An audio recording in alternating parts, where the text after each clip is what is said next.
Hey, it's Tony Brueski, and this is our week in review over the weekend, taking a look back at some of the most compelling conversations and stories that we've covered for you of the last week. Brand new episodes back Monday morning, bright and early, 5 a.m. here on the podcast.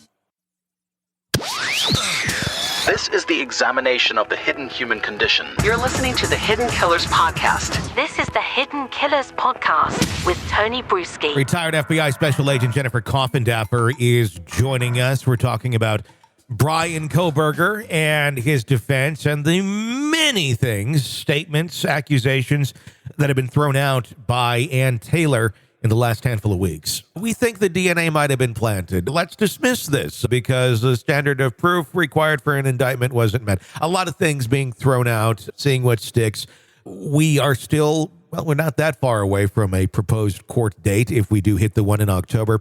What are we going to see between now and then? Is there more that is going to pop out here to continue and try and sway potential jurors in Moscow? Well, I think the number one thing we're going to see is a motion for continuance. And I think that will just help alleviate a lot of the media hype about this October date. We still see that date bantered about, and I just don't believe that date is going to happen. I think that we're going to see definitely a motion for continuance. I also look for the searches to also be questioned.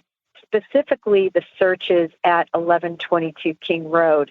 I will be interested to see where they're going with the training records, who they're going to be calling into question in terms of the law enforcement officers participated, and what particular reasons they're going to call their veracity or their workmanship into question.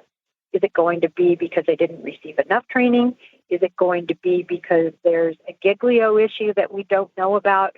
So right now it's been very nebulous, but I think we're going to see some more specificity in terms of each officer and what they're going to call into question. What could the effects of that be if they start to call those things into question? And are you saying they're going to call those into question prior to this actually going to trial, more so like in a public venue, and let the public kind of make their calls on the characters of these individuals?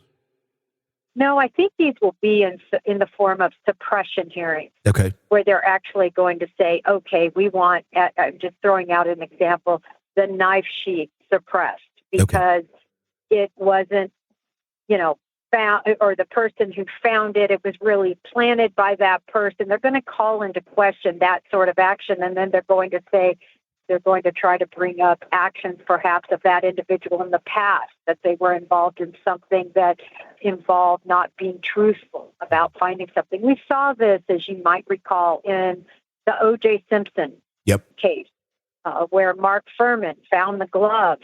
And all of that became unimportant, the fact that he found the glove, because they had tapes of him using, verbiage that was horrible regarding ethnic slurs.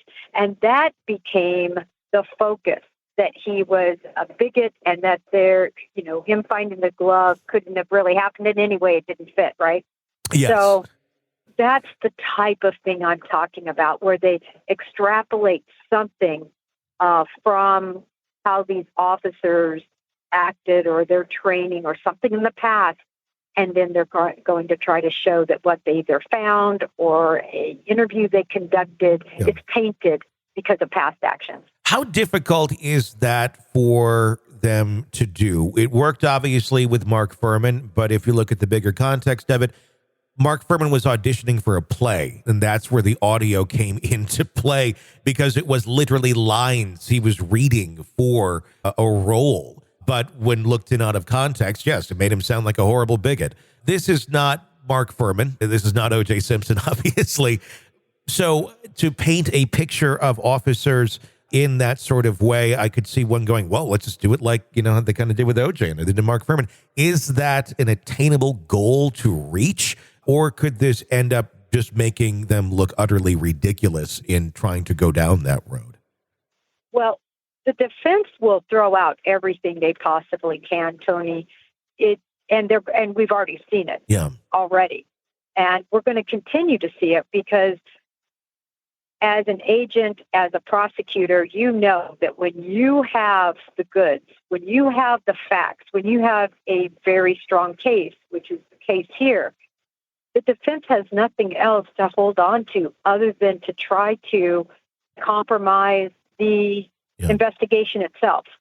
And that's what they're going to try to show, that it was somehow compromised because there's bad officers, there's DNA that, was just touch DNA. That part still kills me, that people, use touch DNA like a dirty word. It's your skin cells sloughing off and it's the secretions. It doesn't make it any less yours. Yeah.